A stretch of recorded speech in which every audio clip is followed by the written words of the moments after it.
Hey, everybody, welcome to Here's Out. I am Patrick. And I'm Paul. How's it going? Very good, my friend, because we're going to talk about Deadpool and Wolverine, also known as Deadpool 3, the most anticipated movie, not just this year, but maybe for quite a number of years. And we'll be going into why it's so hotly anticipated. Um, but hey, everybody read the title. Deadpool 3 is going to fail.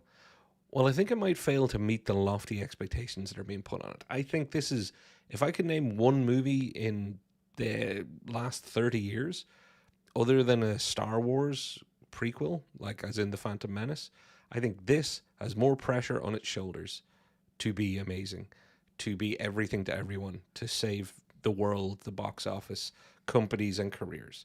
So, Paul, let's kick it around the place. I'm dying to hear what you think of this because I know we both. Am I outing you as a Deadpool fan as well? I think we both like Deadpool. Oh no, this is really awkward. No, I'm a big Deadpool fan. It was a good it was a good shock to the system when the first one came out, kind of thing. I didn't ever think that the Merc with the Mouth would get his actual way to show or to Hmm. shine. Kind of thing from like which was X-Men Wolverine Origins and kind of thing. So yeah, I'm really happy that we got the actual Merc with the Mouth kind of thing. But yeah, And this how? movie, yeah, like that's the thing. It's built an absolute franchise, and how though the anticipation of this one, like yeah, it's ooh, this is a fairly heavy one. Well, the number of posters alone, the marketing machine has been in full effect for quite a while. But I'm showing a few of the many posters for Deadpool and Wolverine. They're all adorable. They're all clever. They're all interesting and beautiful in their own way. But I think that's the first problem. You called it out. We were all waiting so long to get Wade Wilson the way we wanted, and we got Deadpool 1. And Deadpool 1 was a hard R in many ways. It was an adult rated movie insofar as there was blood, there was guts, there was cursing, there was all the good stuff. There was action galore, and it felt like Ryan Reynolds was born for this purpose. I know somebody who went to see this movie twice, and they'd never been to any comic related movie ever. But they went with their son. They absolutely loved Deadpool. I ran into them in the cinema the second Oh time. wow, okay. That's how I know, because I was like, "Wow, did you enjoy it?" They're like, "Yeah, this was our second time." It was a phenomenon, and as well it should be. The follow up, excuse me for losing my voice. The follow up, Deadpool 2, I don't think was as good, but I don't think it was bad. No, I would agree there in the sense that Deadpool one was, I think it was quite a large anticipated kind of movie of bringing Wade Wilson to the big screen in all his glory. And I think they gave a lot of personality in that one. I don't think the story or plot was very heavy in the first one, Yeah. and then this one I think they wanted to bring in more kind of like like more plot, more story, more kind of direction to the overall kind of movie. And I think that's where a lot of people kind of felt let down because where they mixed it up a little bit was they made it more plot heavy and less personality. Like Yeah. that doesn't mean that there wasn't any And personality. I've There was still a lot of personality in it, but I've I heard that think criticism, but I think it was actually just overshadowed, or people may not have realized what they were really feeling is there were more personalities. There that's was true. a larger cast in that particular story, and I thought Josh Brolin killed it as Cable. I really Oh enjoyed yeah, it. no, like yeah, everybody in it said Domino, like Cable, like Pete. Everybody, everybody was all very good in it. I just feel that the Deadpool 2 where people felt like it let down was just that it wasn't as much Deadpool-y, I Yeah, guess, a more kind of like ensemble cast, which isn't a bad thing. but it didn't dampen anyone's enthusiasm. It wasn't one of those things where people said Deadpool 2 is terrible. So one was adored, two was liked or loved depending on who you are, and then Paul, I'm going to play a little clip for everybody at home, and then this happened. But we did have one idea. Hey, Hugh, you want to play Wolverine one more time? Yeah, sure, Ryan. Yeah, that's 2022. That's going to be, it's knocking on the door of 2 years ago. And 2 years ago was a long, long, long time to have teased out, especially since they teased out you're not just getting Deadpool 3, you're getting Wolverine. You're not just getting Deadpool and Wolverine, you're getting Hugh Jackman. You're getting the Wolverine. You're getting everybody's choice for Wolverine ever since he started playing Wolverine. I don't know anybody who's like, oh, I really wish Hugh Jackman had never showed up on the scene. Actually, Paul, that's something we should do. We should find, it's the internet. Someone out there is saying that Hugh Jackman was bad casting.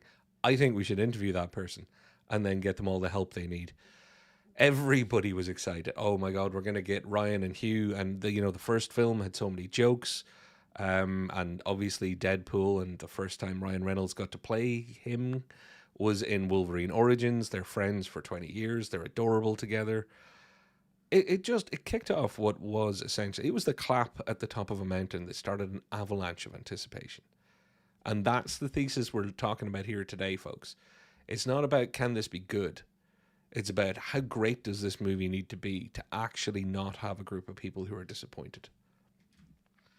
Yeah, like that's the main thing, because like the crowd, the audience's anticipation to this movie is quite high, meaning that there's going to be elements of it that do not meet that expectations, and that's where it's going, and which is like, we don't think that this movie is going to be a failure in any fashion or anything like that, but we do believe that just the excitement, the unknowing of what this movie is going to be like is kind of its own hindrance, essentially. The fact that it's we've gotten the same level of marketing that the first one had, which is the poster on posters, the jokes, the when Deadpool now has essentially Ryan Reynolds has a person to play with in the marketing kind of session, means that we're of course going to be just falling in love with this story, falling in love with what's going to happen and stuff like that. And I have got to call out Lisa, one of our great commenters and good friends out there.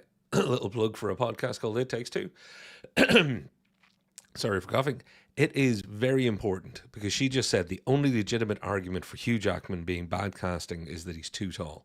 And I say, if Tom Cruise gets away with being Jack Reacher, then we should never mention Hugh Jackman's height. But yeah, no, I know. Paul, moving on to kind of who's most invested in this.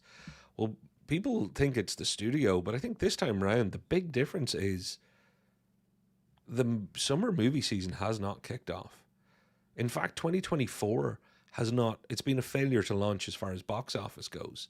You only have to look at the state of even our own space on YouTube, the amount of people that have been making content for the last 3 months in particular, but even the whole year, about failure after failure after failure, about the decline. Every newspaper headline you can get out there, from the Hollywood Reporter on down, it's like, oh my God, 2024 is going to be, box office apocalypse. And then they look to Deadpool and Wolverine and go, but no, that will save us. That will kick off a summer season. That's a lot of pressure on a film that didn't ask for that pressure. Yeah, it's a bit much when essentially the film that the film that was currently hitting the major box office was 11 million at one point, kind of thing. It's just it's not a hard target to beat in pasts, kind of thing. Yeah. So the box office hasn't really kind of revved up as it should have been doing this year. I think that was Civil War at the start. That I think Civil War got 11 million at the initial box office. So little films making big surprises is about as far as they've gotten. Well, that's the thing. Yeah, so we've had films that we didn't expect to kind of I guess makes box office this year's box office history. And then when you look at the numbers, you're kind of going, oh, wow, okay, that's not a lot, kind of thing. Especially as coming off the back of some really big event movies, in the sense of Barbenheimer, being a massive kind of draw, Maverick supposedly saving the internet and stuff like that, or saving cinema. Yeah. Well, there's the thing, Barbenheimer, and it always gets forgotten, but the Super Mario movie kicked off last year in talk about surprises. It made all the money and then bought its own printing press and started making even more money. The Mario movie really did make 2023, sparkle early on. Then you had the Barbenheimer thing happen to, whatever dips they're wearing, whatever quality problems we had with some of the movies last year. It wasn't a vintage year for movies, to be fair, when you look at it overall. But Barbenheimer was a phenomenon. It was also a financial phenomenon because it got two movies more money than they otherwise would have gotten. I'm not saying they don't deserve it. They're both brilliant movies. But it helped push an extra, 5, 10, 15, 20, whatever percentage on top as far as earnings goes. And now everybody's like, oh yeah, Ryan Reynolds, he's not just going to be Marvel Jesus. He's going to be box office Jesus. He's going to save us all. This is it. Again, what is enough for everybody? Because if it hits projections, they'll be sad it didn't beat projections. If it beats projections, they'll be sorry it didn't beat projections by more. If there's even a third week drop off that's more than they would like, then all of a sudden they'll be like, oh well, it was amazing, but it didn't do everything we wanted. There's desperation can lead people to be really unfair and start asking for more than maybe they even deserve.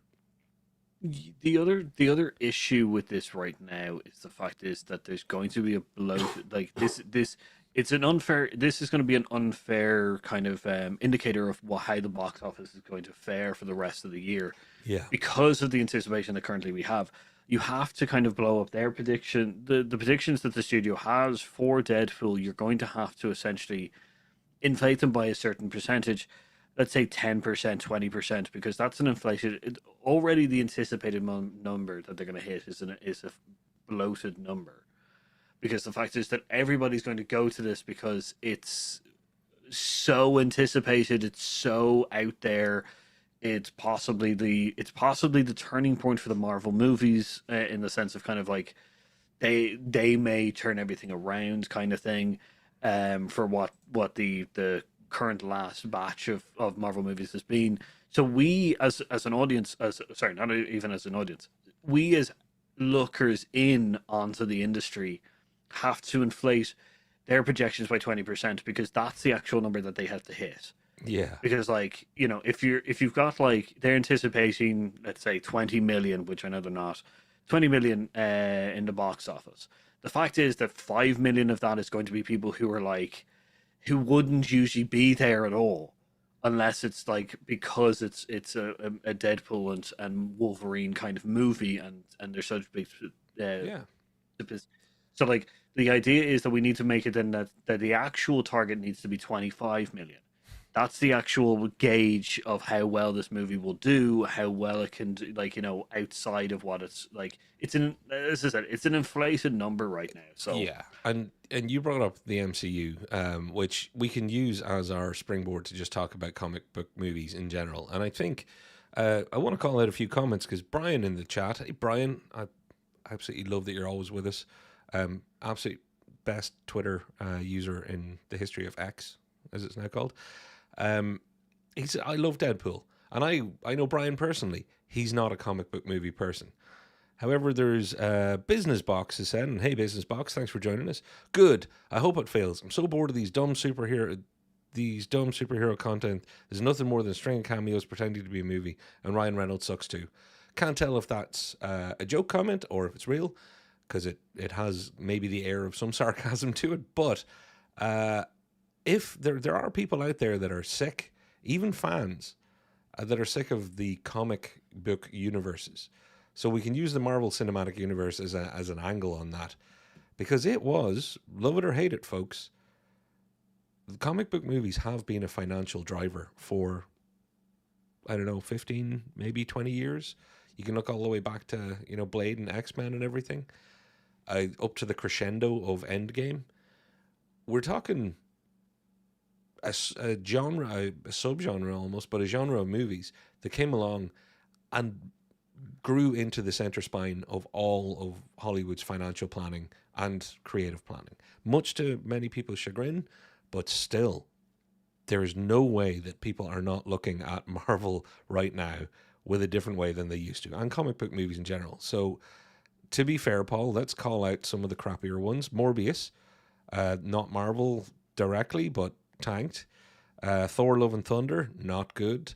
Madam Web, I think famously bad at this stage. Quantum Mania, I don't like saying that word anymore because I hated what it meant and what it did so much. So if we're talking about that kind of downward spiral, and everybody's like, yeah, but you know what's going to be great? Deadpool and Wolverine. Deadpool and Wolverine can be the best movie ever. As in, it could literally be the best movie ever. And it cannot single-handedly fix 15 movies by various studios that have all been subpar. There's going to be, it'll be like fast food. People will feel good for a day or two, and then they'll go and accidentally watch Madam Web, and they'll be pissed off again.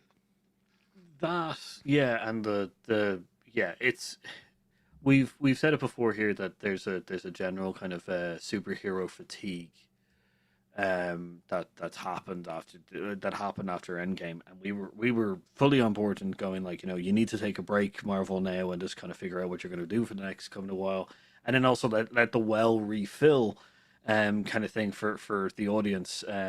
We have been. It's been great that you've bombarded us with movie after movie that's been successful and successful. But now you've come to the end of your story, like you need to give us a break so that we can kind of like recharge and be accepting of what the next branch of stuff is. And they decide not to do that. They decide to keep going, kind of thing. So like, yeah, Deadpool has always been the kind of like outlier in the sense that it hasn't been seen as much of a superhero movie, but it's gotten this weird crossover of like superhero satire kind of thing. As in, like, it's like one of those spoof like the old spoof movies of like, I think there is a superhero, the superhero movie kind of thing, which is like, yeah. or like scary movie or anything like that. I definitely think that Deadpool is on the verge of, is on like on the Venn diagram of those movies with the Marvel universe kind of thing. So it's always had this weird, interesting place of between those two things, but it's fully accepted. It's fully part of the MCU now. This is its like, Oh, yeah. like, debut party of like, yes, Deadpool is now fully officially in the MCU kind Well, of thing. So like, that's a lot of pressure to put on. So as you say, it's a lot of unfair pressure to be putting onto this movie, in the sense of like, it's not the movie for that. It's not a grandiose story or anything like that. It's not Endgame or Infinity War. This is just Yeah. Deadpool 3 and his best pal Wolverine kind of. And people are talking nonstop about cameos, and I think there will be people. There's a percentage of the public out there who's actually going to possibly love this movie, come out and say it's the best movie I've seen in 10 years, and then go, but Taylor Swift didn't play Jubilee, so I'm really annoyed. Because the rumors and the cameo castings and all of this kind of stuff, and the fan castings of what who's going to play what character is going to cameo, what version of that character, what actor from the many maybe movies or TV versions of that character are going to show up, because it's got a multiverse vibe to it in the general sense. But the idea that this is the X-Men in the MCU, when Disney bought Fox, I think it was about 15 minutes later that the internet basically changed, and all web pages were just overwritten by the words, so when are we going to get the X-Men? When are we going to get the X-Men meeting, the like Avengers? When are the X-Men going to be in the MCU? And at that point, people weren't thinking about Hugh Jackman because he was gone. But the anticipation, the hunger, the excitement, that's all now being laid on one movie. And like you say, it's Brian has said it very well. Deadpool's a comical comic book movie. It is a comical comic book movie. I fear that I'm going to love this movie. I'm going to think it's amazing. And to just call it pop culture, good to have you back with us. Everybody go after this, type Pop Culture 33 in your YouTube search bar and check out pop culture stuff. He's been guesting on shows, and he'll have to guest on ours. An absolute long time viewer, is it the right word? But he's called out here. Money shouldn't be the major factor. It should be ticket sales. I agree. But there is no doubt in my mind that profit and money is what's on the studio's minds. Bums on seats are definitely what's on the theater owners' minds. But the people going in, I'm really worried that their minds are on so many different things. And one of them being, this is the X-Men in the MCU. We're finally getting Hugh Jackman back. Don't ruin Hugh Jackman because Logan was so amazing. Like, Hugh Jackman's exit as Logan, people don't usually take very well to a beloved actor and character combo disappearing. Logan is a rare exception where everybody's like, yeah, they did that right. We really like that. Yeah, like that's another, like, I get the point of kind of like money shouldn't be the sole kind of factor of a successful movie. There is plenty of things that kind of go into it, not only ticket sales as well, but also, like, critics and the audience's kind of, like, view on the movie as well, kind of thing, is a big kind of, is it successful and is it's not. But yeah, the financial men are going to be just looking, did it make the dollar, kind of thing. So that's the sad part, is that, like, there's plenty of movies out there that we've all decided that are just amazing movies, cult classics for instance, but the problem is that they never made the money, so we'll never see more in that franchise, kind of thing, unless they're definitely going to the nostalgia barrel and kind of digging up stuff. I'm looking at you, Crow. Yeah. Cult classic being brought back from the dead, kind of thing, for no reason. And what's your take though on the Logan Hugh Jackman vibe of it all? Because there will be a percentage of people who could love this movie, but then end up saying, yeah, but they didn't use Hugh Jackman well enough, and this is his one time back as Wolverine after Logan being the perfect send off. They should have left it alone. It's the same worry I think everybody has with Chris Evans or Robert Downey Jr. coming back. Like, I don't think there's as much pressure on Hugh Jackman. I'll be honest with you. I think that because he's in a Deadpool movie, I think there's already going to be an acceptance of him being back, kind of thing. I think that it's, once again, I think because it's such a separation of, like, a certain degree of separation, that I feel like, that people can be just like, yeah, but it's a Deadpool movie, kind of thing. Like, they can laugh it off or kind of like dismiss it easily, kind of thing, and then can keep being able to hold Logan in kind of its high regards, kind of thing. I myself am just worried that, like, this opens the door for kind of like, a continuous view of Hugh Jackman as Wolverine again, and the next movie, which will be probably the X-Men coming into the main universe, that there he'll be in it. And that's the movie that's going to have this kind of pressure, because it's just like, he's no longer in a Deadpool movie. He's now in an X-Men movie again. And that's where the pressure would come from. I just think that people are just going to enjoy. I think this is the one part that I'll be just like, I think people are just going to enjoy seeing Hugh Jackman back as Wolverine. There'll be a select few who will also cherish the Logan thing and just be like, yeah, but he wasn't very good.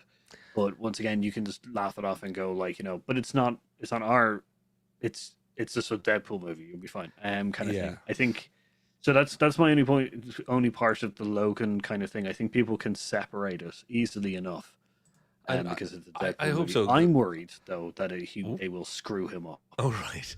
See, I can't separate it. I'll be able to separate. I'm fine with the idea of, well, this isn't the same Wolverine as that Logan timeline guy, but I always have to remember that you and I, Paul, particularly you and I, we're not the just average moviegoer that isn't invested in all this, and we've got to keep looking at it from their point of view, because as Brian's pointed out, like, Brian's not going to be going to all of the Avengers movies, but he enjoyed Deadpool and he'll go to Deadpool movies.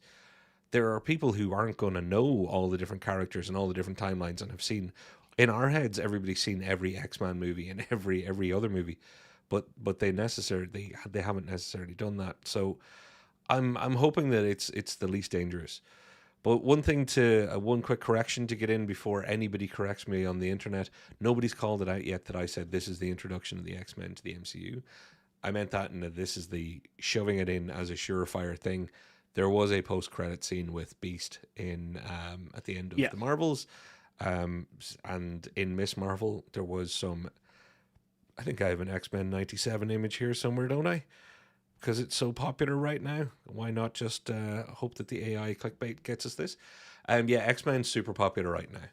But Paul, when we come back from the break, I think we've got one more thing to talk about, and that's why Ryan Reynolds might actually also be the problem with why people are over anticipating and over egging this movie. So its biggest star could be its biggest weakness. Ooh. See you right after this. Before there was Stranger Things. Before there was Chris Pine. There was Homebrew Quest. Hang on, that doesn't make any sense. Let me start again. YouTube is great for watching Hear Us Out, but what if you'd like a bit of D&D in your life? Homebrew Quest are a bunch of brilliantly creative Irish folks playing a homebrew Dungeons & Dragons campaign inspired by Irish mythology. But even more inspired by the brews they're drinking in each episode. Ireland's supposed to be the land of saints and scholars, but it's also got drinkers and YouTubers, one of which might look a tad familiar. So get yourself over to Homebrew Quest and join the adventure. Links in the description down below, or search term Homebrew Quest. Tell them Hear Us Out sent you.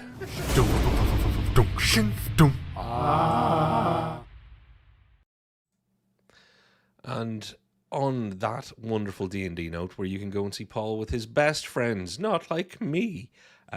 Seriously, check out Homebrew. Absolutely amazing stuff. But why, oh why, Paul, if we're listing out things that are over pumping and overinflating people's expectation, and again, want to be clear, I think this movie's going to be incredible. I think it's going to make all the money it ever needs to make. I'm hoping it's going to get all the bums into all the seats that it should and could, and I think that's a great thing because I love cinema and I want it to survive. I'm very positive about this, so it's all a wee bit clickbaity to say it will fail, but the point here is these are the reasons why it will fail for some people. Maybe business people, maybe fans. I'm assuming you're on the same wavelength as me, Paul, that you're excited for this. Yeah, no, I'm excited for this. This is gonna be it's gonna be a fun Marvel movie. Yeah. And it's Ryan Reynolds, who can market the crap out of anything. Can you think of any other actor with the marketing skill or presence, let's put it that way, marketing presence of Ryan Reynolds? Like even remotely. The Old Spice guy? Probably the only one I can think of, really. I want a horse. Yeah, and I haven't seen him in much lately. But Ryan Reynolds can sell you gin. He can sell you soccer documentary stuff. Yeah. And you know, to us locals who would call it football here, he can sell like bottom division football stuff and Hollywood stars. And you know, Rob McElhenney is equally charming and brilliant in that.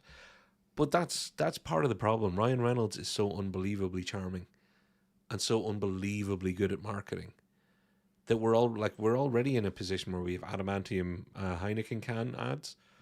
Like that happened very soon after first decent trailer. Yeah. I don't know where this will stop. And I'm here for it. I'm absolutely here for it. I want the marketing machine. I enjoy the humor. I enjoy the cleverness and I enjoy the creativity. But for some people, it's going to have been September 2022 all the way to now, essentially just getting more and more tense. Just give me the movie. I'm going to go nuts. But they're going to have the next month and a half of even more tie-in deals and even more exposure and more exposure. And I'm not going to use any metaphors, but I think we all know what an anticlimax can feel like. So you get all the way to this movie, you may be just a little bit too revved up, and then you end up expecting, like, there's no way the movie can live up to your expectations at that point. Yeah, like that. Yeah, like I definitely agree that Ryan and Hugh are just an incredible kind of like duet of like charisma. Yeah. Which is going to already kind of like, you know, the charm and everything. Like everybody's in kind of trying going like, you know, they're friends who want to make a movie and stuff like that, and you know, they're charming and all this kind of stuff, which is going to make it easy to hype it up. It's, you know, you got two hype men hyping this up to like astronomical kind of like, you know, revs, that it just means that it's just going to drop. And I do think that the cameo thing is going to be a bit of a like a Deadpool 3 bingo kind of going on, which is just like who's going to be in it, who's going to be, you know, showing up. Because like we've got McElhenney has already been they've already said that McElhenney might be in it. That was part of the Wrexham documentary that he may have filmed a scene or two kind of thing. Like Taylor Swift is Taylor Swift perpetually being talked about. I don't want to give away too many characters, so maybe we'll stick with actors just in case, if that's okay. Well, that's fine. I can't remember the character's name or the actor's name. That's why I was kind of jumping into the person's name. But yeah, was just I think Kate something. Anyway, there's going to be so many kind of like hypes. This is going to be the failure of what the Spider-Man No Way Home had, which is like it's giving out information that's like definitely like it's going like no, this person isn't going to be in the movie. Wink, wink, nudge, nudge, and they're kind of going, yeah, but like they are though. They have. Like why? Yeah, it's it's just like, well, why is their schedule saying that they're going to be where you were exactly filming? Kind of thing. So like it's just got this weird kind of like such a big cast probably that's going to show up. It's already got several. It's already going to have tie-ins with the Xmen a lot, kind of thing. So like it's so big in characters.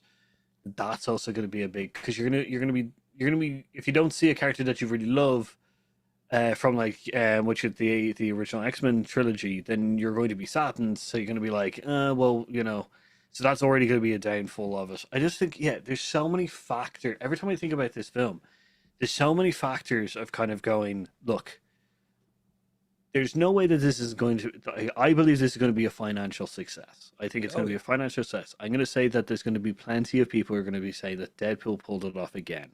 The problem is that, like, not enough, I think people are going to be saying that because Deadpool 2 had that exact thing. We had the anticipation. The only difference is we had the anticipation of we really loved the first one. Now the second one is coming along, so now, like, it has to be as good as the first one.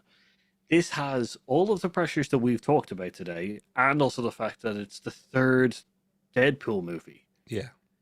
So, like, even if we didn't have all this anticipation of Hugh Jackman as Wolverine, it's going to fix the MCU, it's going to have X-Men in it, it's going to have, as many cameos as it possibly could. It's got Ryan Reynolds and Hugh Jackman and, everybody in it. Like, it would have, if it didn't have all that pressure, it would have the fact that it's a Deadpool 3 movie already on it, which is already a high enough anticipation already.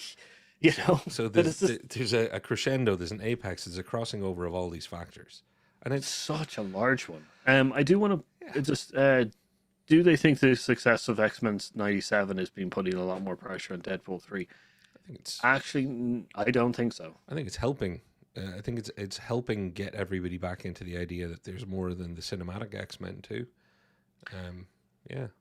I think it's helping in the sense that it's another thing to watch to kind of settle you. I think everybody's enjoying it so much that it's kind of reminded us very much of the 90s cartoon, but it's it means that when you kind of go into this, I think there's going to be elements of nostalgia like the yellow suit, kind of thing. Yeah. So like there's no way this thing's gonna fail to impress me if it's whatever it wants to be, and that's a weird statement, but I have a pet peeve that I want to talk to you about. Everybody listen close. My soapbox is currently right under me. I'm climbing up onto it to say, and I'm not judging anybody harshly in this, but it really does disappoint me and it saddens me when someone says, well, I thought it was going to be, they thought all this stuff about a movie, then went to see it, and then came out, and you're like, did you like it? Well, I thought it was going to be. And I'm like, well, no, that's not the question. Did you actually enjoy the movie they made? Or are you too busy not enjoying the movie they made because you had decided what it was going to be? Civil War, in a weird kind of way, is a great example this year. The amount of people that were like, oh, well, I thought it was going to be this, or I thought it was going to be that, or, they don't explain any of how it got to be. Yeah. But the story they told and the movie they made and everything that was done. What about that?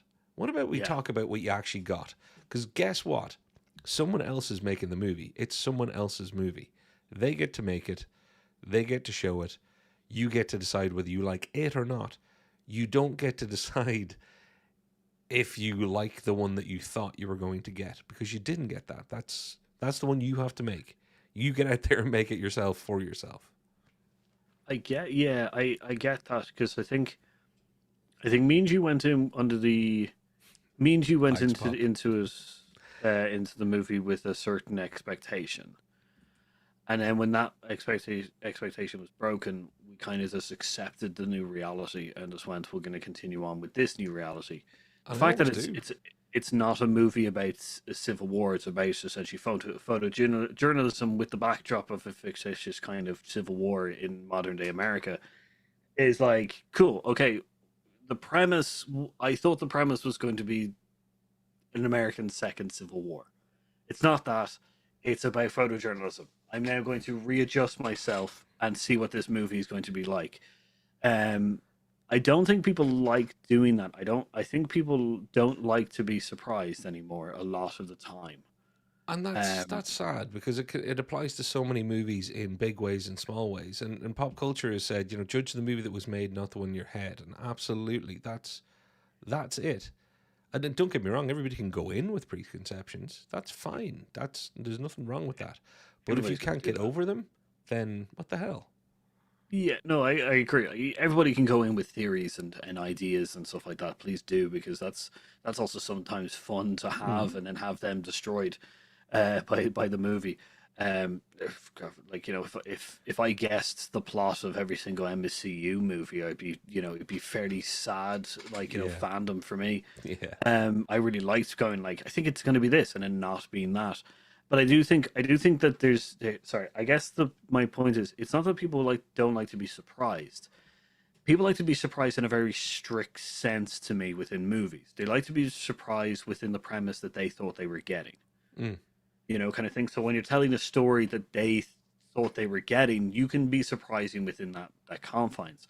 I bet like the fact is that it's just like, oh yeah, the box that you thought we were all going to look at is actually not that box. It's actually this one over here. And you go, what? No, I didn't I didn't agree to this, kind of thing. And I think that's a big problem right now is the fact is that we can't go in with expectations, but also with an open mind in what we're getting.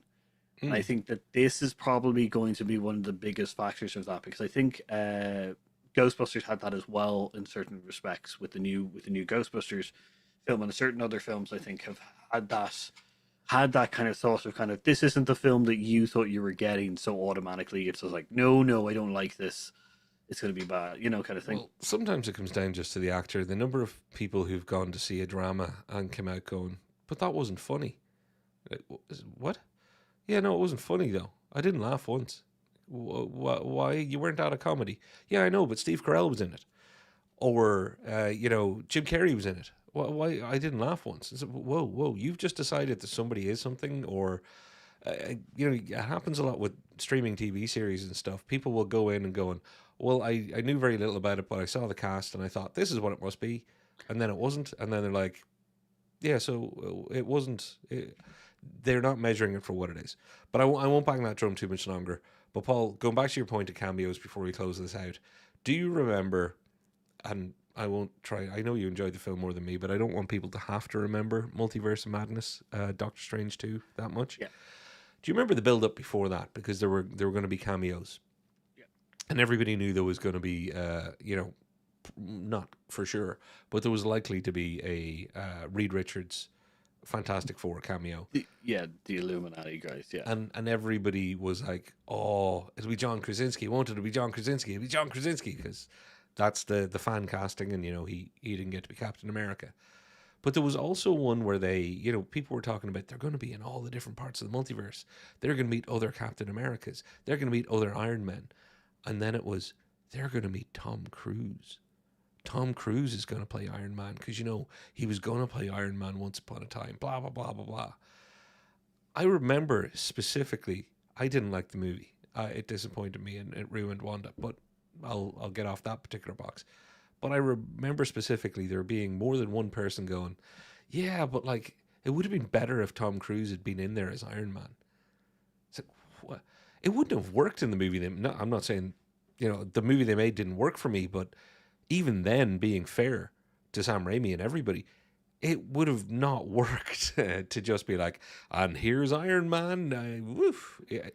It just the Tom Cruise thing, anybody who was so determined that that's what they deserved to get, and that's the thing they were going to pick on a movie that I felt there was plenty to pick on, baffled me. And I think we're about to see a repeat of that from some people. I don't think the surprise of certain stars in the Deadpool movie is going to be kind of a problem. Because You mean the lack of them being there, well, because it's the about lack the of them, expected ones not showing up. the expected ones. I don't think it's going to be too bad. No, like I get your points in the sense that, but I think that there's going to be so much kind of like things fired around the place that I think it's not too much. Not too. I think with the Tom Cruise one and X-Men Captain America and Iron Man possibly coming back for the WandaVision kind of multiverse madness things. I get their specific letdowns is that they're specific characters or specific versions of characters that they're going to get. I don't think they're going to get. I think there's going to be so much thrown around. Like we only were like focusing on Reed Richards and Captain America and Iron Man in the multiverse thing. In this one, it's so blown open because they've gone. True. Like I think there's too much. I think this is going to play well in their hand. I think There's going to be enough other stuff going on that people are not going to miss the one that they wanted. Yeah, I think it's going to be just Fair like, enough. yeah, don't look at don't look at don't look at the door that you wanted. Look at the thousands of doors that we gave you, kind of Yeah, thing. I think yeah. that's where they're gonna it's not going to be good for everybody. I don't think that sleight of hand is going to work for everybody.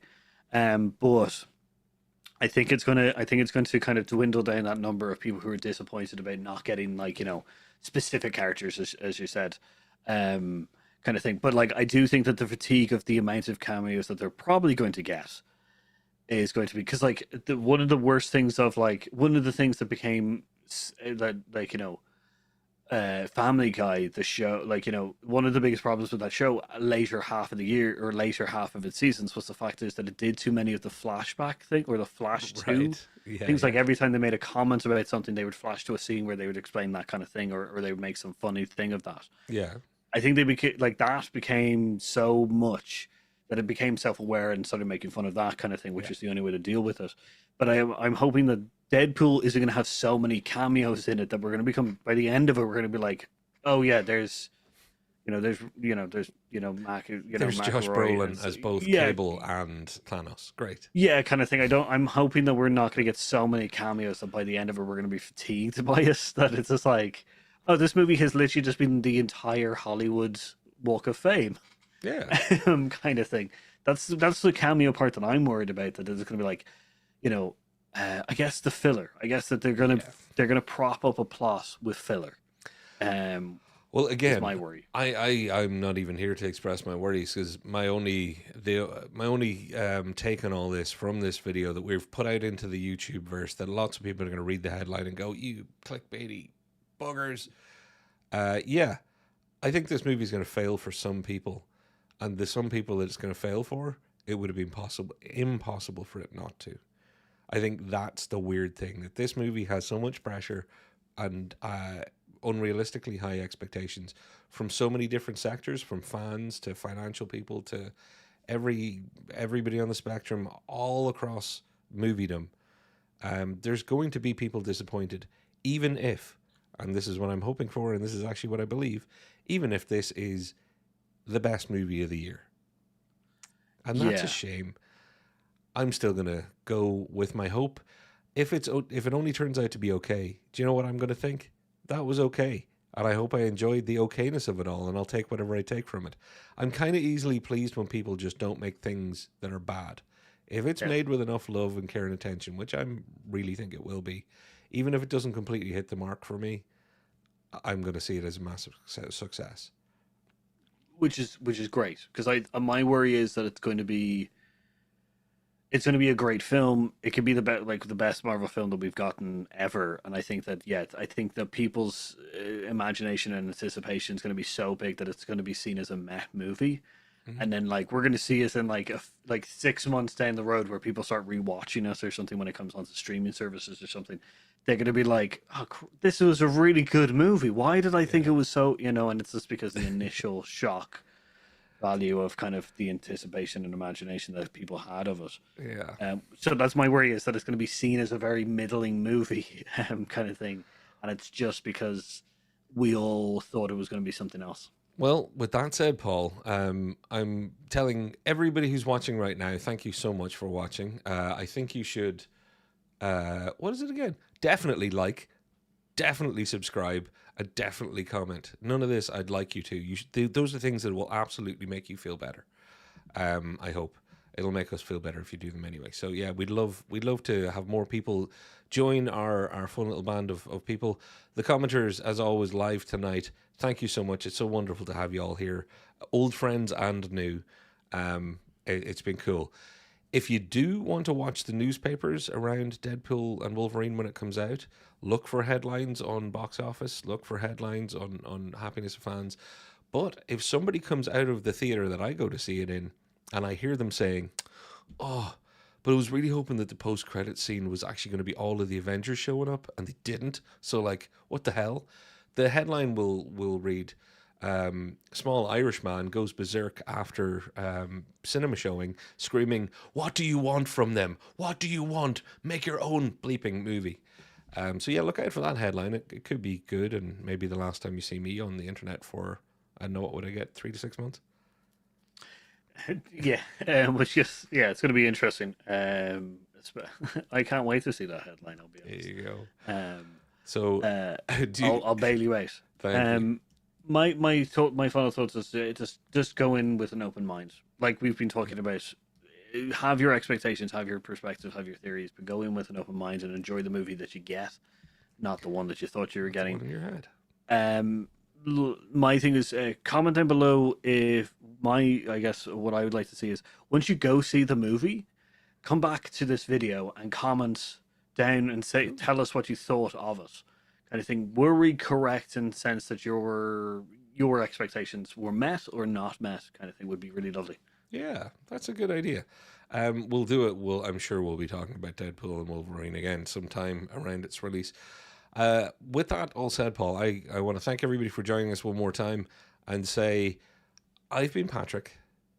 And I've been Paul. You've been Deadpool and I've been Wolverine, or vice versa. Together, we've been Hear Us Out. We never disappoint because no one ever expects that much. We'll see you next time. See you later. Bye.